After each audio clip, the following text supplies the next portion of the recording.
So today the main reaction is about the free radical mechanism.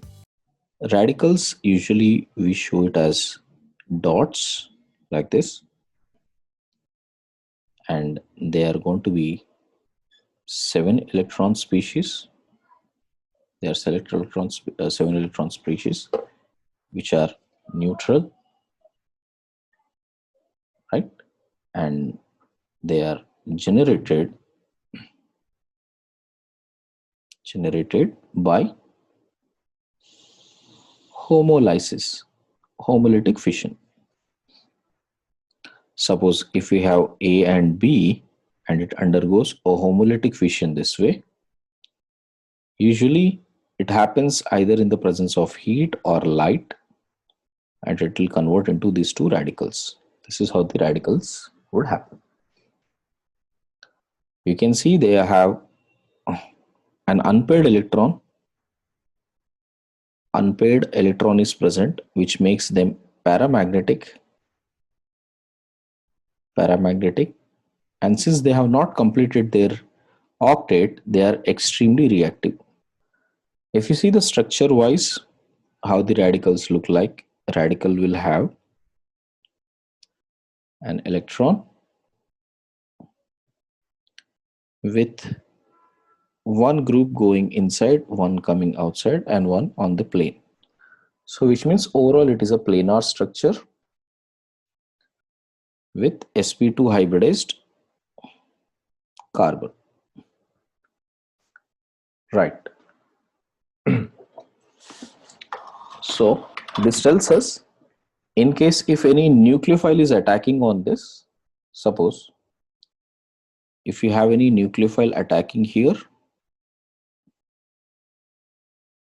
with an electron, any nucleophile is attacking, let's say, so it can attack from the top and it can attack from the bottom, and both of this attack would be 50-50 percentage. So 50% it can attack from the top, 50% it can attack from the bottom, because the same electron can be found in both these orbitals.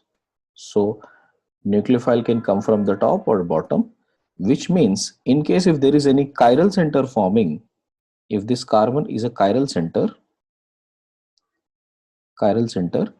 around this carbon I can have a racemic mixture, right students? Because if this becomes a chiral center after attacking of the nucleophile, we can have R configuration. If it is attacking from the bottom, maybe we can have S configuration. Both would be equal percentage, hence it can be a racemic form, right? Now, why we are studying radicals here is alkanes usually do not have a lot of reactions, but halogenation is one case where it will always do. Let us focus on the reaction halogenation. Halogenation of alkanes. Mechanism is an important aspect, SR. Basically what we are expecting is that any alkane, if you treat that with halide like chlorine here, in the presence of sunlight or heat, it will give alkyl halide plus HCl this way. Mechanism is driven by, radical substitution. I told you when it comes to radical substitution, we have 3 steps. One is chain initiation. So first there would be chain initiation, where Cl2 in the presence of light will convert into radicals. So we will see homolytic fission is happening and they will convert into radicals. This is chain initiation. After chain initiation, we have chain propagation. Propagation is nothing but one radical generating a new radical. So you can have Cl dot trying to generate a new radical. So here there is an homolytic fission happening. This is CH3. Okay. So here HCl will be forming plus CH3 dot will be forming. And this propagation keeps on happening until all of these stable ions are formed. CH3 dot plus Cl again undergoes homolytic fission to give CH3Cl plus Cl dot. So Cl dot again will react with this and this will keep going around. And this is the product we are expecting it to form, CH3Cl. Here all the radicals which are present, they will terminate to form any of this molecule like Cl. These two will terminate to form CH3Cl. CH3 can terminate to form C2H6. Cl dot Cl can terminate to form Cl2. Okay, right.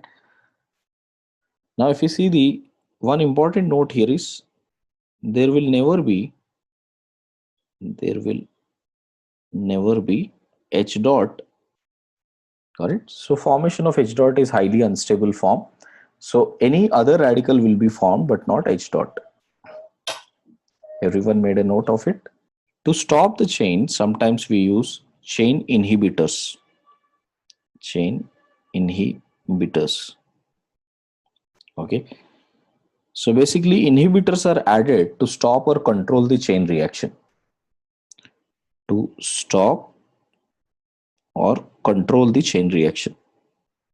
Control the chain reaction. How does that work? You take any molecule like O2, NO, we can take quinol, okay, quinone, we can take quinone as well. We can take one OH and one OR that can act as an inhibitor. Okay. What exactly they will do? See, any radical which is present. Now suppose if you treat that with NO. You know, NO already is a radical form, right? Because it has one unpaired electron on it. So the minute we treat both of them, it will immediately stop the reaction and make this stable product. And further reaction is not going to happen. It will stop here itself. Okay. Same way, if you take R dot and treat that with, mostly in the case of RO dots. Suppose if you have RO dot and I treat that with O2. Okay. O2 here, sorry, R dot with O2, I will get this as ROO dot, right? So now if you see this, this is less reactive than, this relative is less reactive than R dot. That's why it is forming. And one more R dot will combine with it to form ROOR, correct? And when it comes to oxygen, the problem with the oxygen is OO bond is very weak. So in case if you're doing that in heat, so again it may split into these radicals, correct? Although it might help to terminate to form this peroxide, but peroxide bondage is weak. So in case if there is a heat provided, again it will form radical, correct? It can be used as an inhibitor, but it has to be in a controlled temperature. Clear on that? Same way, in case if we have any radical form here, which is quinol, let's say. In case of quinol, these hydrogens, how they are connected, see O and H. Now imagine one R dot is coming on this side, one R dot is coming on this side. There is an homolytic fission here, and these two will get combined here, these two will get combined here. So what do we have is O dot, O dot and O dot, O dot and O dot here this way, plus 2 moles of RH. Okay. Now this O dot which is forming here will immediately become a quinone form. Okay. So this way the bond will shift to make it as a quinone form. So double bond O, double bond O, double bond O, and this way. So it could get to the formation of quinone. Okay. So I'm just written in one direction, but it is actually in a radical way. So in case if that is confusing you, think this is the way it will bend into radicals. So that's how it will terminate the reaction, and quinols will form quinones. Correct? Quinones can also be used, like I said, if at all I take quinones, double bond O and double bond O, and let's say there is one R dot coming here and R dot coming here. They both will terminate to form OR and OR, and aromatic ring base form. So quinols, quinones, as well as any form of other phenols, they all can act like inhibitors. Okay, and these are very, very useful when you polymerize, especially in the polymers chapter. You will see these are the inhibitors we will use to stop the uh, final reaction. We have R dot here, dot is formed here, dot is formed here. Same way, dot is formed here, dot is formed here, dot is formed here, because it is removing out the radical parts, na beta. All these radical parts, see what is happening. If you have any radical part left, that will keep on propagating. Something or the other new radical will keep coming. Okay, and I do not want all these side products.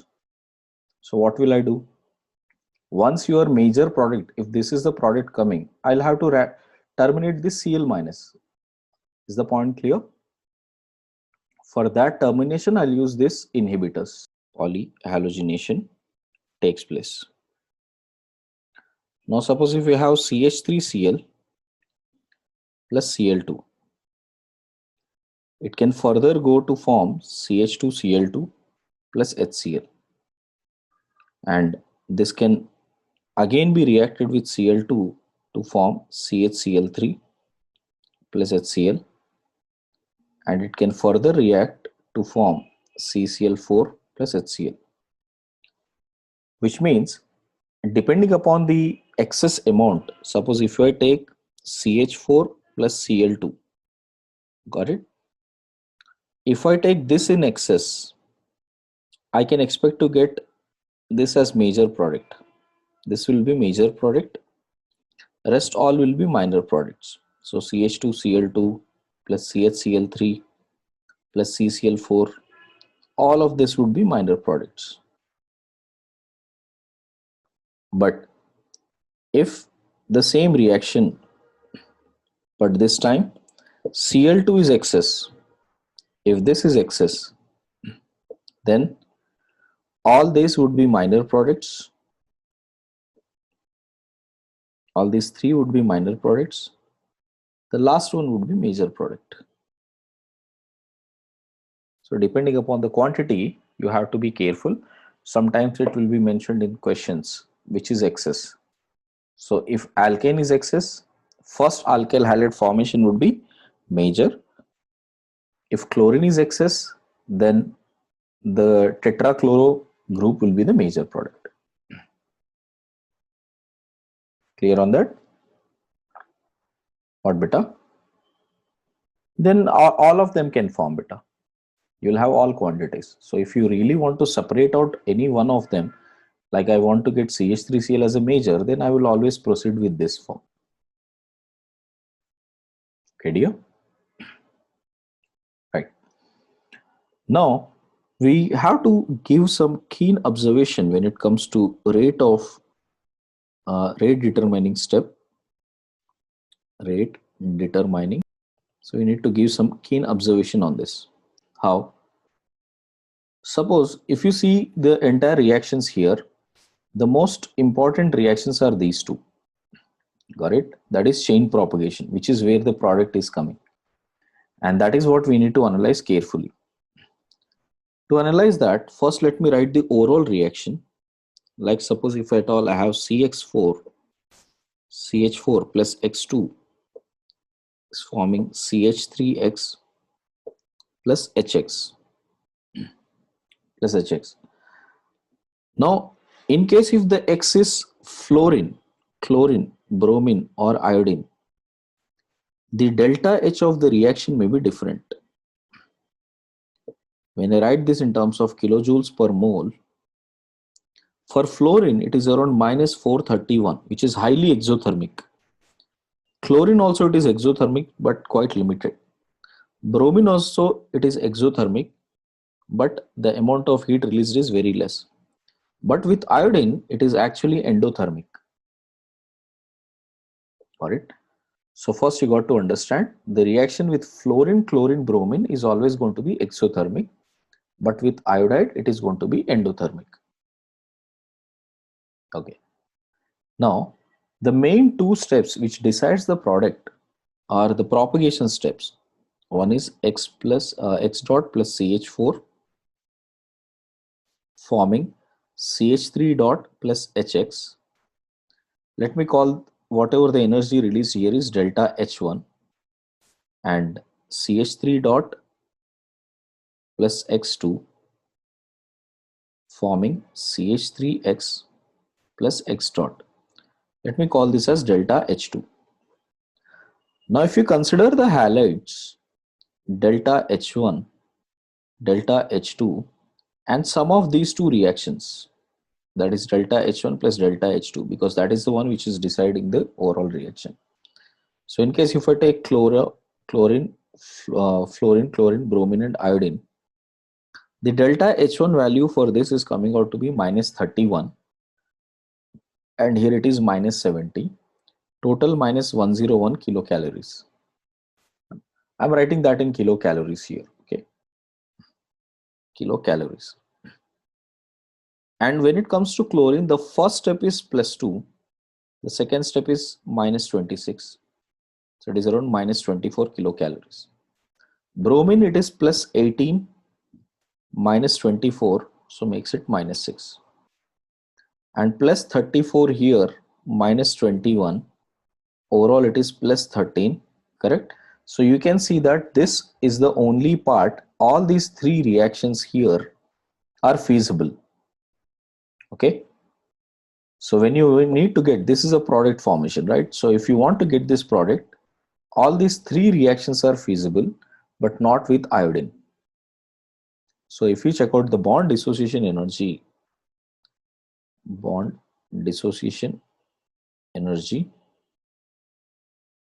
of halides, we know that chlorine has more bond dissociation energy than bromine, then fluorine, then iodine, okay? But if you see the reactivity in free radical mechanism, reactivity here, fluorine is most reactive, then chlorine, then bromine, then iodine. Is this points clear, everyone? So what is the learning from here is that fluorine is very highly exothermic, so it will react very, very rigorously. Chlorine and bromine are exothermic, but they release, sufficiently uh, less amount of energy. But when it comes to iodine, the amount of, this is a completely non-spontaneous reaction, or rather, the reaction is more favored in the backward direction. So if I write the overall reaction for iodine, it is supposed to be CH4 plus I2, right? Where equilibrium in the forward direction is very less, but backward equilibrium is more, which means CH3I plus HI formation, if at all it is seen, backward direction is more favored as delta H of this overall reaction is greater than 0. See, delta S value is almost the same, right? I'm using two reactants here. I'm getting two products here. So delta S value of the reaction is almost 0. So delta G of the reaction mainly depends upon delta H of the reaction. If the delta H of the reaction is positive, delta G is also positive. If delta G is positive, reaction will drive in the backward direction. Okay. So sometimes to make sure this reaction happens, because most of the time we try to avoid the free radical mechanism of iodides. But if you want to make this reaction to happen, imagine if at all I remove this HI which has formed here. So what we can do? So using Lee-Shatler's principle, In case if at all I remove this Hi, then the reaction can be driven in the forward direction. So which means I will use CH4 plus I2 in the presence of some oxidizing agent which will convert the respective Hi, this Hi into I2. So the oxidizing agent which we can use are HiO3, got it, HNO3, okay, HGO, got it. So these are the oxidizing agents which we can use. What they will do, they will take these 2 moles of Hi, they will oxidize this iodide into the formation of H2O and I2. So you can see again it is increasing the reactant content, so the reaction will go in the forward direction. So in case if this reaction is to be made possible, we have to use some oxidizing agent in the reaction. These are all high energy reactions, right? I mean, energy involved is high here. So when energy you are using, that means heat you are using at a high temperatures, it is always going to be a thermodynamically favored reaction, not kinetically. Okay. What important note we can make out of it is F2 is very violent to react. In fact, the heat energy released will also break carbon-carbon bonds. I2 is non-spontaneous. So whenever you think about free radical mechanism, which are the best halides? Chlorine and bromine. So now we will restrict our study only to chlorine and bromine. Is this point clear, everyone? Right. So when it comes to chlorine and bromine, see, RH plus X dot, first step was R dot plus HX. Second step was, these are all propagation steps, students. So R plus X2 is giving Rx plus plus X dot. So if you see the amount of energy required for chlorine and bromine here, this is exothermic and around minus 21 kilojoules an amount of energy released. This is endothermic, around 126 kilojoules per mole energy is required. Second case, this is also exothermic with minus 96 kilojoules per moles are required here, while this is exothermic with minus 176 kilojoules of energy required here. Now if I write the reaction graphs for this, reaction profile or energy profile for this. So first, we started off with this RH, first step. So from first step here, when it comes to chlorine, it has reached here because it is exothermic.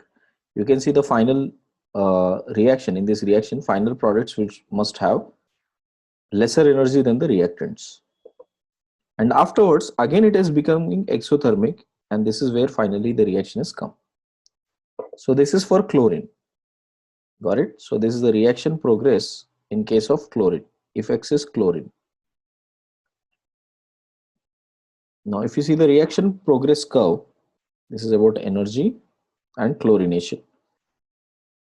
And here what is happening from here, first is an endothermic reaction. First is an endothermic reaction. So it will come somewhere here. From there it is exothermic. So this is when X is bromination. These graphs have been asked, once or twice in exam. So you better understand how the propagation steps would be for chlorine and bromine. In chlorine, both the steps are exothermic, while here in bromine, first step is endothermic, second step is exothermic. How do we decide the two terms, which is reactivity and selectivity? Reactivity versus selectivity. Now let me explain what is reactivity and what is selectivity.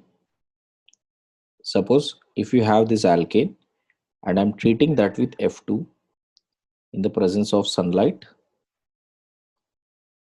and I'm getting this as fluorine. There is another chance that I can get this fluorine also. you will see the percentage amount of fluorine that you will get is 75% here and 25% here. Got it? Okay.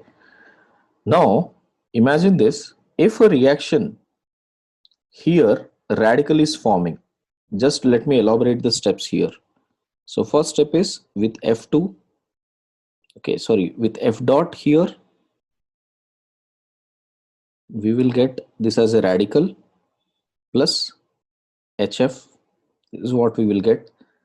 And this radical may also rearrange. Remember, radicals can rearrange to become more stable here. So from there, from more stable radical, again, if you treat with F2, it will become F plus F dot. Correct? Now, if the reaction does not happen without, it happened without the rearrangement here, without rearrangement, if the reaction takes place here with F2, we might get a product this way. This is the product we will get, which is this first product. So let me call this as product A and product A, product B. This is A and this is B. One is with rearrangement, one is without rearrangement. What exactly this rearrangement is all about? See, in the first case, we are seeing when you react with fluorine, without rearrangement, product is coming as 75%. With rearrangement, we are only getting as 25%. The reason being, both these steps are highly exothermic. So fluorine is highly reactive. So it won't let the radical to get even rearranged. Most of the product will be driven strongly towards without rearrangement. Correct? So when a reaction is happening, which is very fast, okay, if the reaction is happening is very fast because of its high reactivity and rearrangement is not seen, that product is called kinetically driven product. So you can see the first product A is kinetically driven. If it is letting to get rearranged and slowly the reaction is happening, then it is called thermodynamically driven. Got it?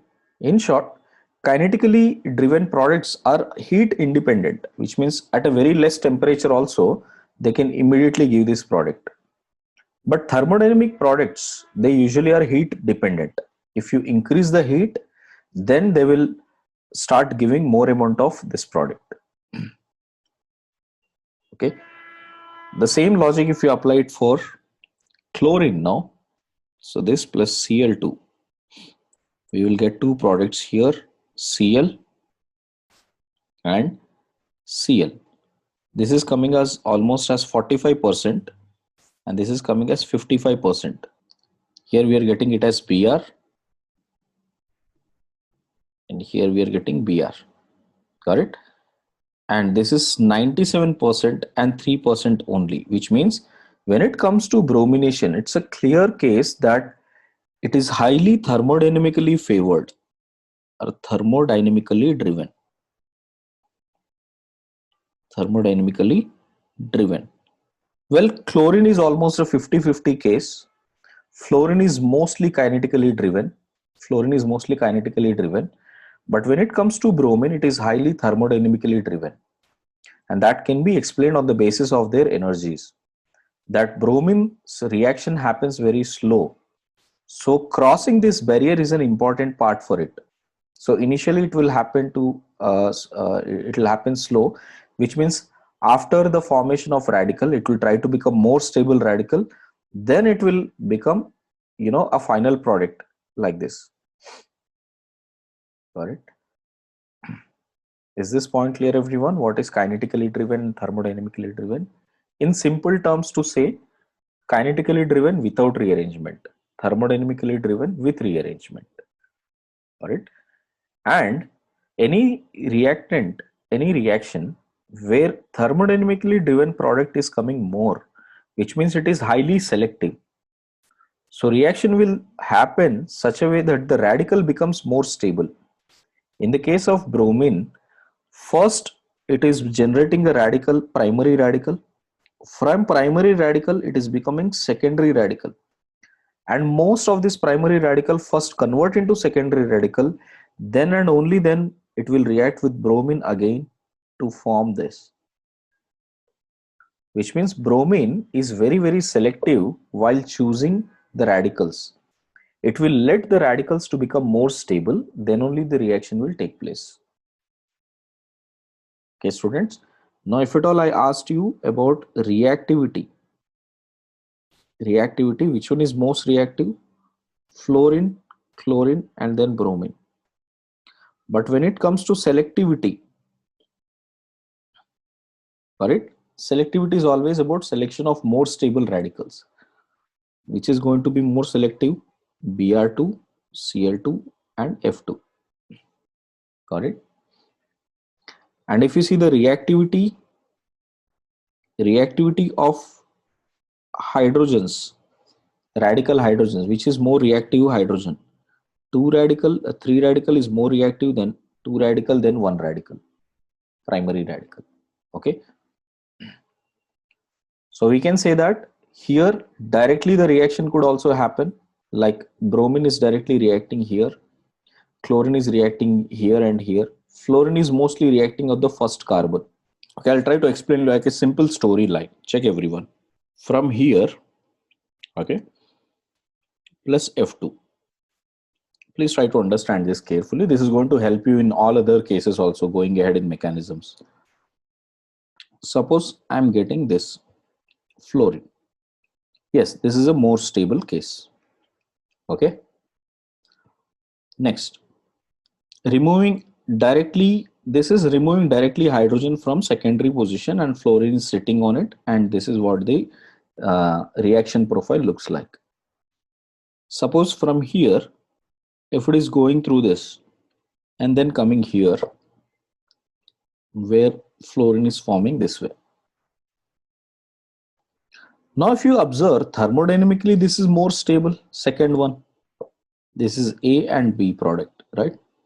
Your argument would be, sir, B is thermodynamically more stable and also it is requiring less amount of energy because this breaking this hydrogen, breaking this hydrogen is easier than breaking this hydrogen. So energy required in the formation of B case is less. Then still why this is coming as 75% and why this is coming as 25%? Correct, beta? This must be your question. Now, point is, when the molecule orients, when the fluorine as a radical comes, in case of orientation, the CH3 is more exposed as compared to that of these hydrogens. The primary hydrogens are more exposed as compared to that of secondary hydrogens. Is the point clear, beta? Now, fluorines, both the energies are very less, beta, because overall reaction is highly exothermic, right? Isn't or not? Both the reactions are highly exothermic. So it is like this. Imagine that. First, you are at, imagine this, reactant is at maybe 100 kilojoules energy. Okay. Now, after it becomes more stable, let me pull this little more down here. Let's say this becomes 80, this becomes 60.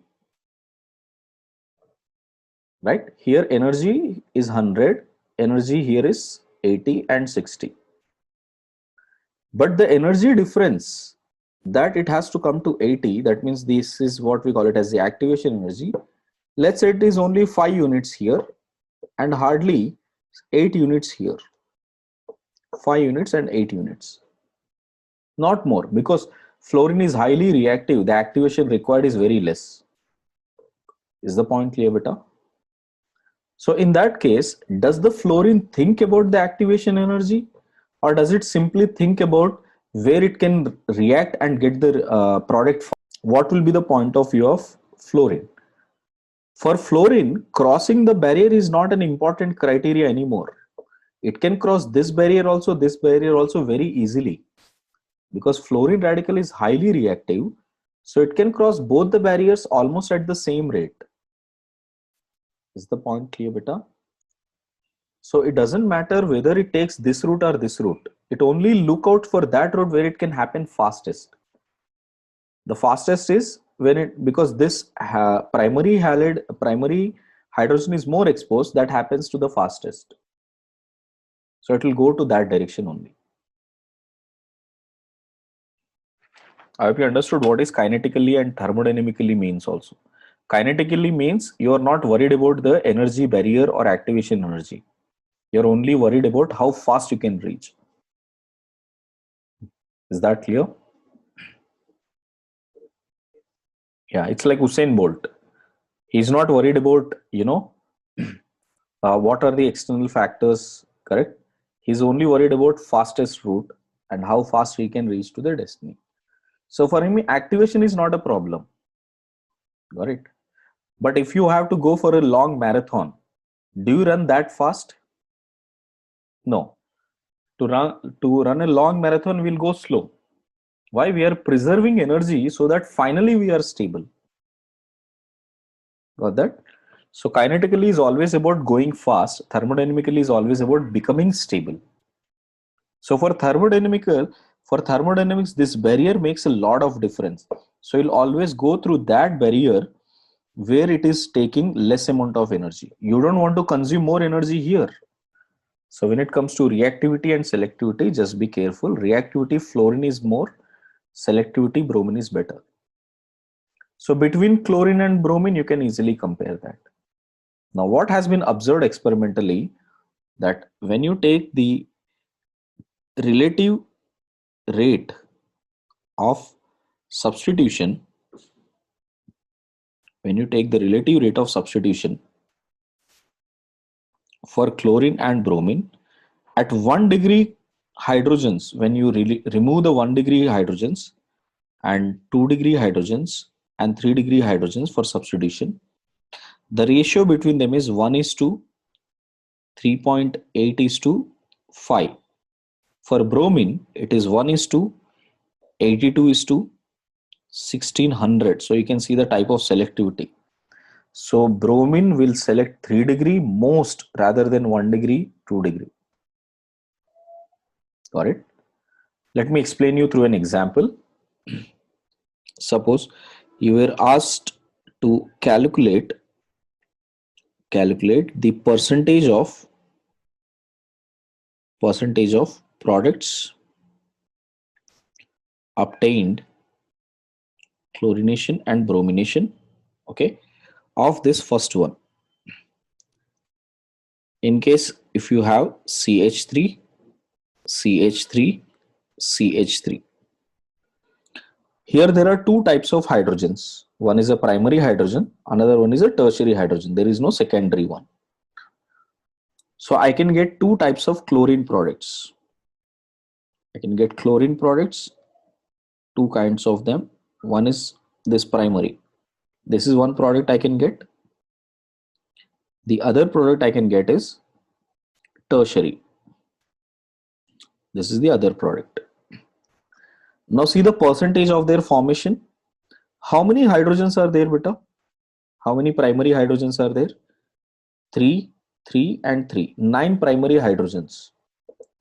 9 primary hydrogens, each one contributing 1 upon 9 into 1 plus how many secondary are 0? How many tertiary? 1. And that contribution is 5 times, right? Tertiary contribution is 5 times of it. So this multiplied by 100 will tell us what is the percentage amount of primary chlorine that has been formed. And this is coming approximately as 64%. And when it comes to chlorine here, it is tertiary chlorine. So there is only one chlorine, one hydrogen on which chlorine can be replaced, divided by all probables. 9 hydrogens with contribution 1, 1 hydrogen with tertiary contribution with 5. That into 100. So this is coming at around 36%. Got it? So still in the case of this also, major product is more kinetically driven and less thermodynamically driven. Now if you see the bromine case, in case of bromination, see the products we have. We will have one bromine here, or this bromine, primary bromine or second tertiary bromine. Here also we have 9 hydrogens, right? Contribution is 1, 9 into 1, plus there is only one uh, hydrogen, what do you say, one tertiary, but its contribution is 1600 times, that into 100, while here there is only one tertiary into 1600 times divided by 9 into 1 plus 1 into 1600 into 100. So if we see the contribution here, it is hardly coming as 0.5%, while here it is coming as 99.5%. So now you can guess why bromine is so selective of this isopentane. So see the percentage of first primary. This is the primary one. So how I can find out? First, let me label all of them here. This is primary, primary, this is primary, this is secondary, and this is tertiary carbon. Now guys, remember this, these two primaries have different reactivity than this last one primary, because these two primary have similar type of effects from the other groups, but this group have different types of effect. So this carbon will have different effects here. So like that, there are 3 hydrogens there. So 3 times of 1 divided by total primary are how many? 3, 3 and 3. Total 9 were there. So 9 primary contribution plus 2 times of secondary contribution, because there are, you can see there are 2 secondary carbons here or secondary hydrogens here, that into 3.8. How about tertiary? There is only one which is contributing 5 times, that into 100. See beta, this carbon having 3 hydrogens, reactivity of this carbon and this carbon, I mean this hydrogen and this hydrogen would be different. Effects are different, no? Check. Yes. This CH3, suppose if you take this radical and this radical, here this radical has instantly very close methyl group, so it will give more plus A effect. But this group does not have, no? So that means reactivity on this hydrogen and this hydrogen is different.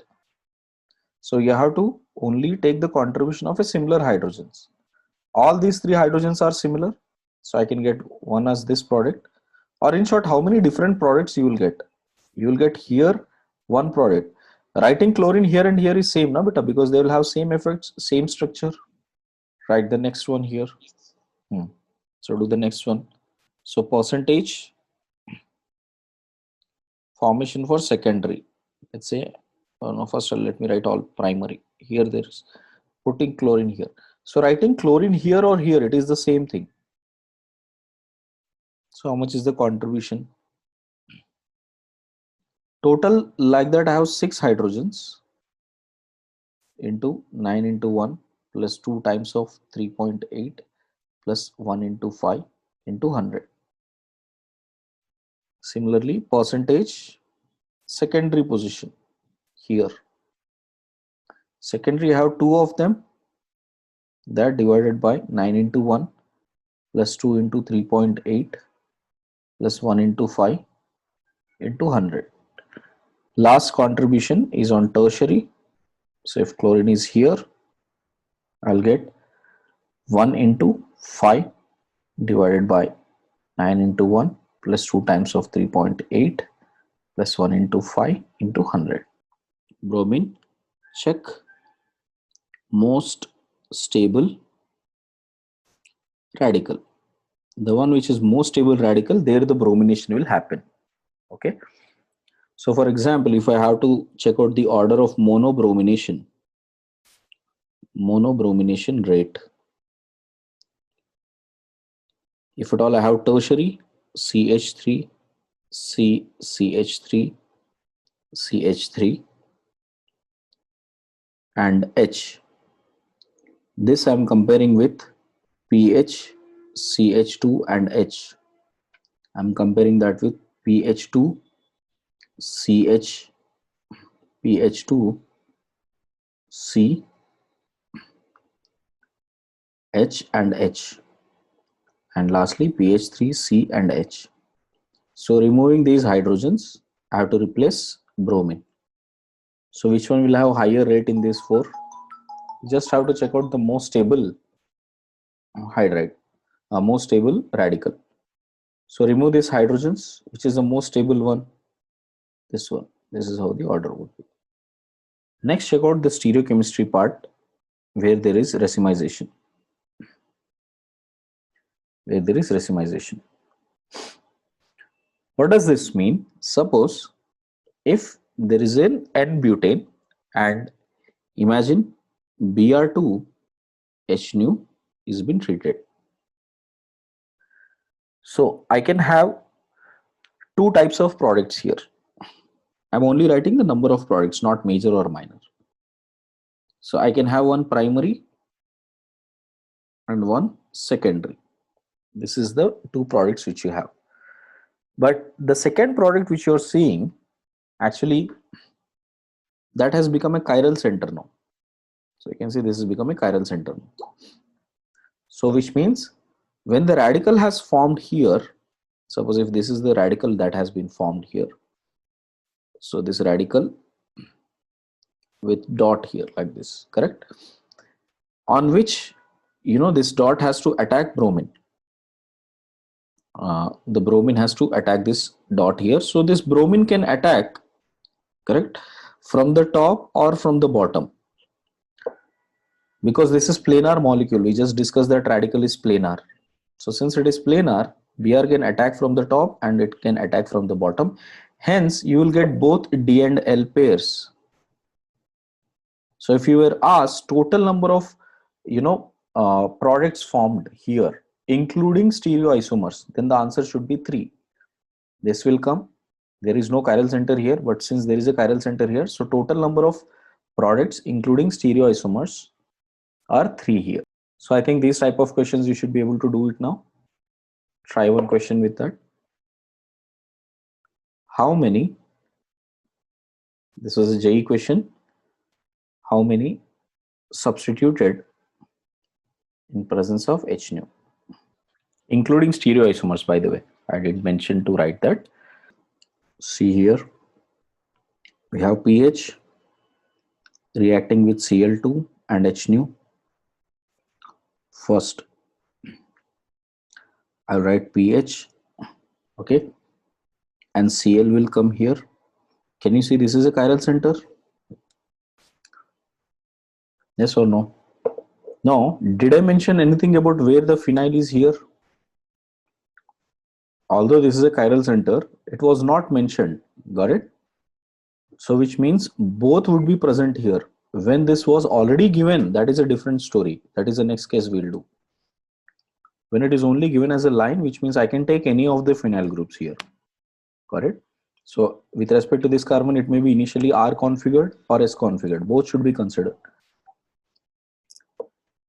So this is a chiral center. So which means I will have two products of this. Next, phenyl and chlorine can come here. This will also give two products. Next, phenyl here, Cl here. So two chiral centers. So how many products I'll get? 4 of them. And phenyl here, chiral center here, chlorine here. So 2 of them. So total how many beta?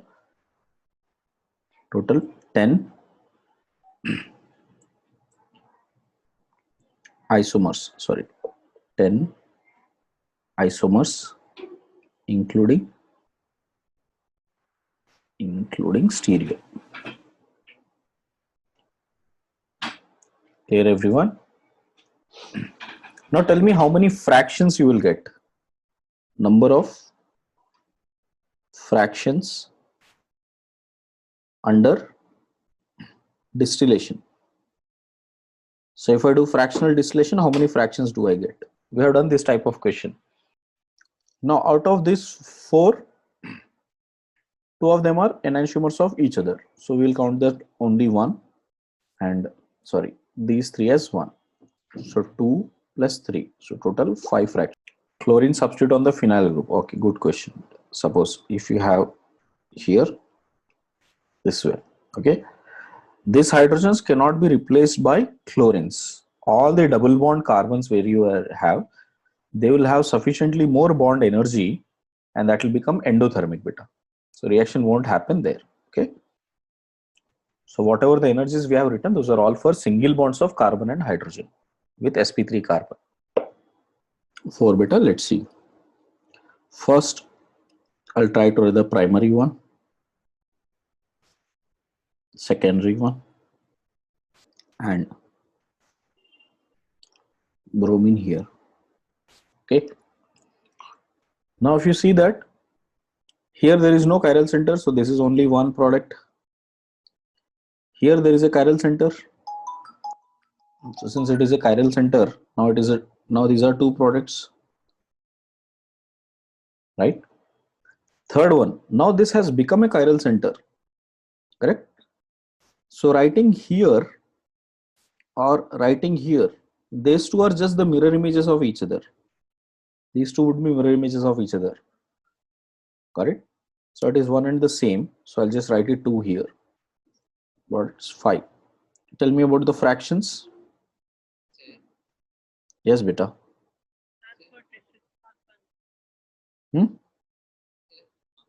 Array, sorry. Yeah, tertiary I forgot. Sorry, my mistake. 1, total 6. Right. You can see that K easily, right?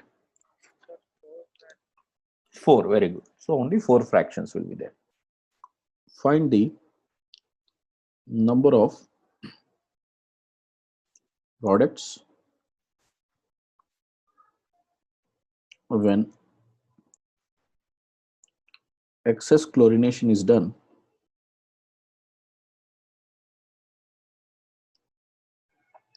on toluene.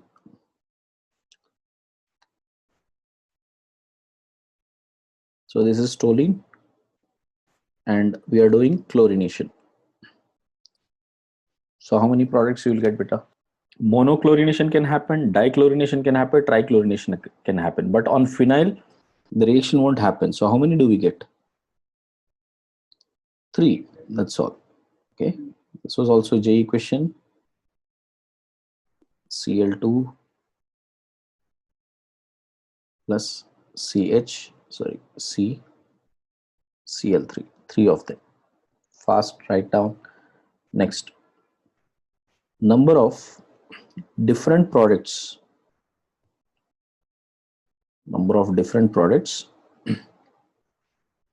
obtained on chlorination of ethane. So if you take only ethane, you do as many chlorination as possible. Just check out how many number of products you get. This is a good question. Please try that.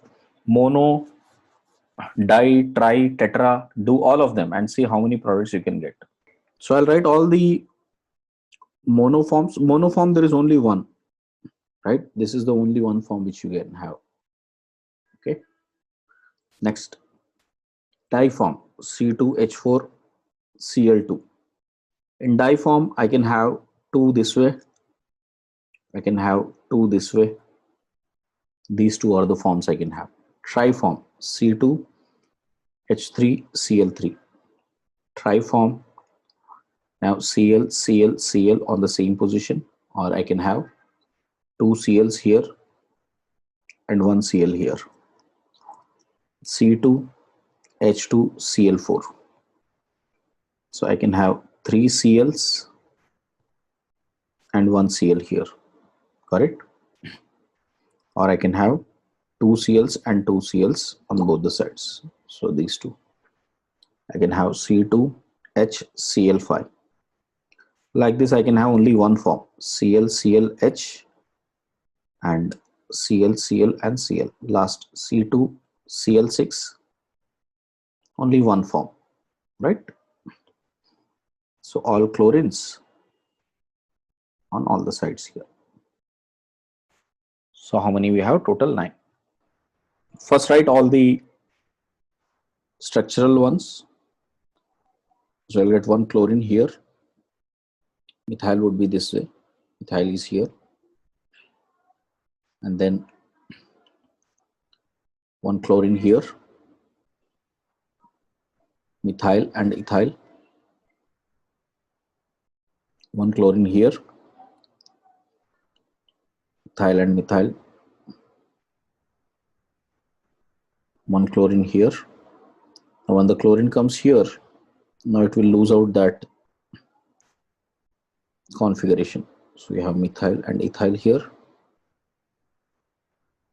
Right. Next, you have methyl here. We have CH2, CH3 here, right? So which means one more chlorine will come here. So here also we can have one chlorine. And lastly, here also I can get one chlorine. This one. So these are the products everybody must have got. This is a chiral center, but this chiral center is already fixed. Only one isomer is given of it. Got it? So here you can't change anything. And that is fixed. You just have to check out with respect to chlorine only. Chlorine is not creating any two new chiral centers. So this is only one. What about here? This is creating two chiral centers. Check. So here you will have two. Got it? Next. Here also you have two chiral centers. I mean, this chlorine is making a chiral center. Next one. Now this time it is two, because now the methyl has lost that configuration and this has become a chiral center. Next, this time here, this is also a chiral center. So again, two. Next one. What about here? Only one. Last one. This is also one. Again, this chiral center is not fixed beta. That is not going to have D and L forms. Only one form is fixed, either D or L. Okay. Where beta? Here. Here there are two hydrogens. This side. Here. But that carbon is fixed beta. It is always coming out of the plane. Inside the plane one is not given in the reaction only. Tell me about the fractions now. This is a very interesting case now. Number of fractions. Now tell me, are these two enantiomers or diastereomers? Everyone participate please. Is this diastereomer or enantiomer? Diastereomer. What about this one? Diastereomer. What about this one? Diastereomer. Only this one is enantiomer. Only this one is enantiomer. Rest all are diastereomers. So how many fractions I can separate? 10 fractions. See beta, you can separate diastereomers, right? If suppose this is R configured, this is R or S configured, but this is always R configured only, right? Same way, if this is R configured, this could be S or R. So both would be diastereomers. Here, if this is R, this could be S or R. Diastereomers. Only this one is enantiomer, because there is single chiral center, so that will be enantiomer.